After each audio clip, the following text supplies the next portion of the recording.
Hi, it's Lou from Christian Faith and Fiction. Today I want to share with you the books that I am most excited about that are coming out at the beginning of next year.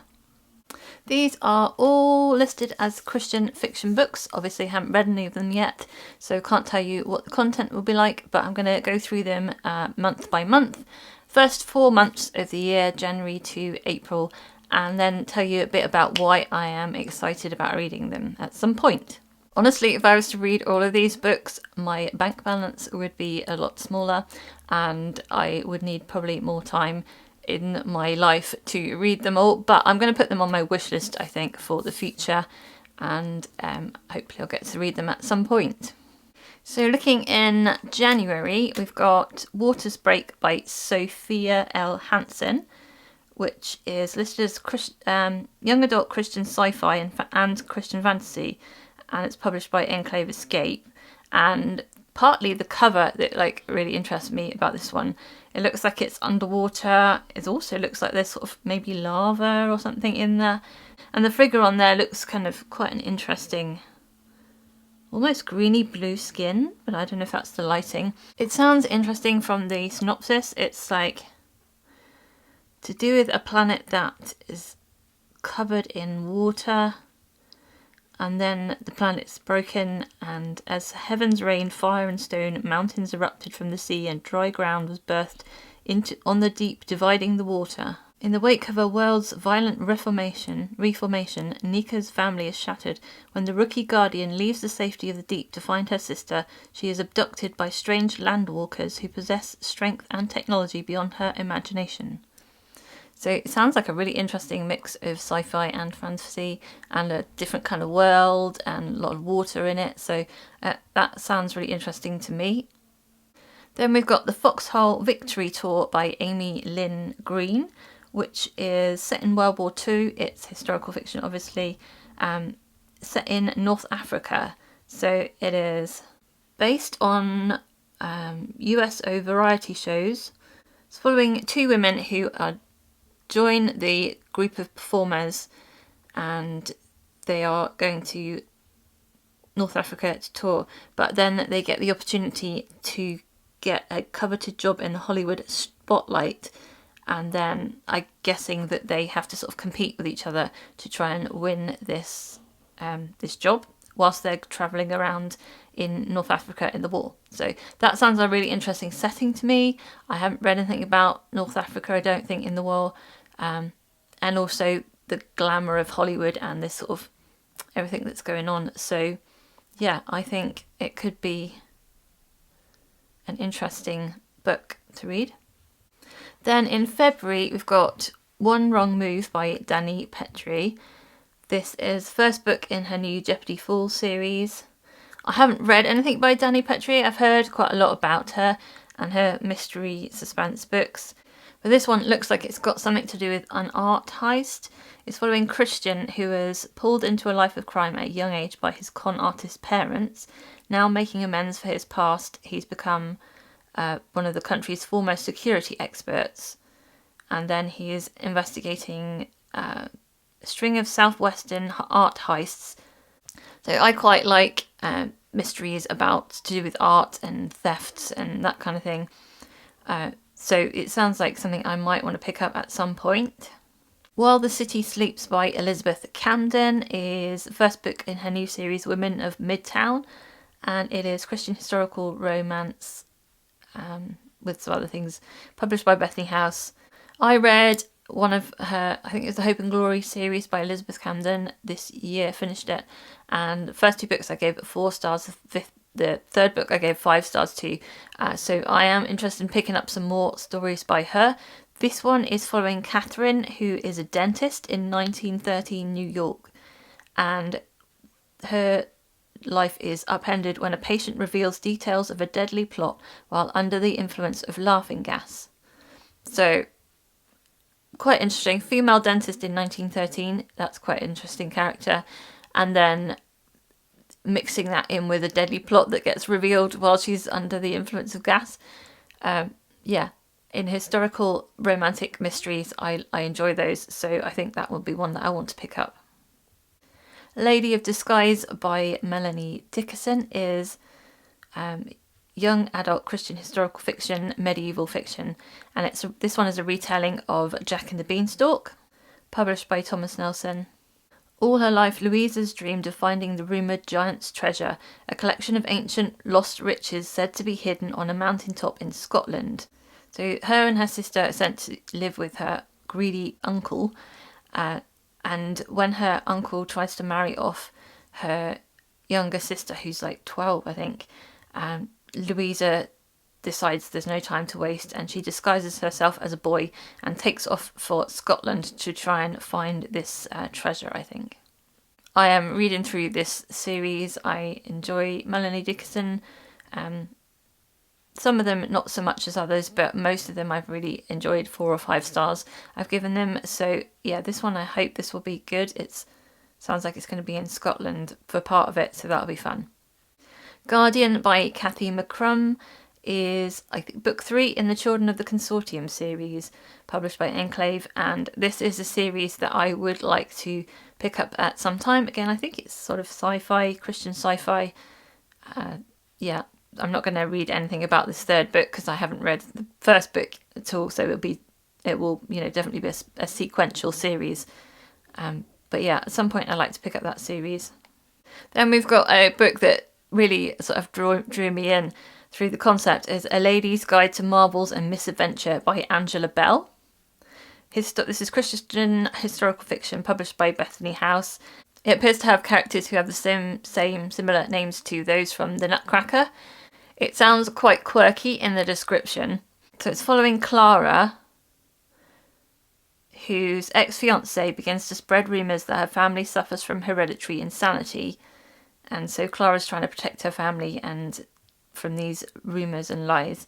Then her grandfather brings on an apprentice with a mechanical leg, and all pretence of normalcy takes wing. Then her grandfather's called Drosselmeyer. So when Drosselmeyer spontaneously disappears in his secret flying owl machine, he leaves behind a note for Clara, beseeching her to make her dreams of adventure a reality by joining him on a merry scavenger hunt. So Clara and the apprentice, they have to go off on this trail of clues that's been left behind whilst there are villains trying to steal the flying machine. And that sounds incredibly quirky and a lot of fun. So yeah, I think I would definitely be picking that one up. In March, If the Boot Fits by Karen Witemeyer is coming out.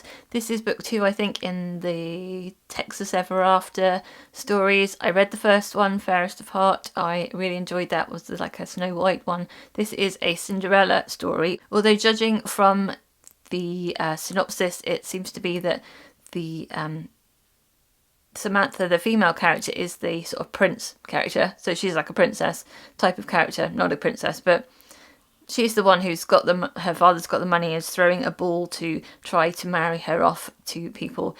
And then there's the guy called Asher who is using the cover of a fancy ball to break into the Three Cedars ranch house to search for proof of wrongdoing against the cat-talking Eli Deering.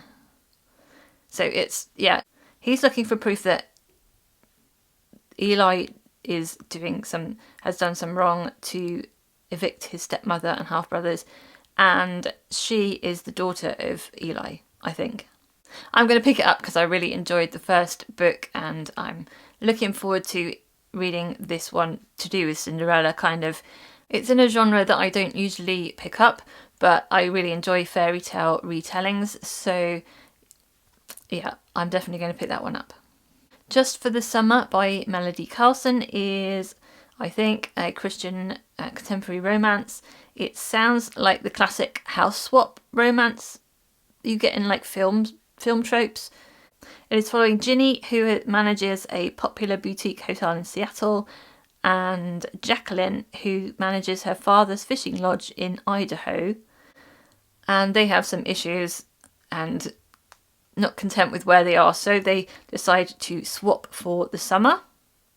It says, just for the summer they'll swap jobs and lifestyles, but they never anticipated swapping love interests. So this is a trope I've seen before, but when it's done well, I really enjoy it. So I will maybe pick that one up at some point. Then the last one I've got in March is A Noble Scheme by Roseanna M. White. This is book 2 in the Imposters series, which is Christian historical fiction and is published by Bethany House.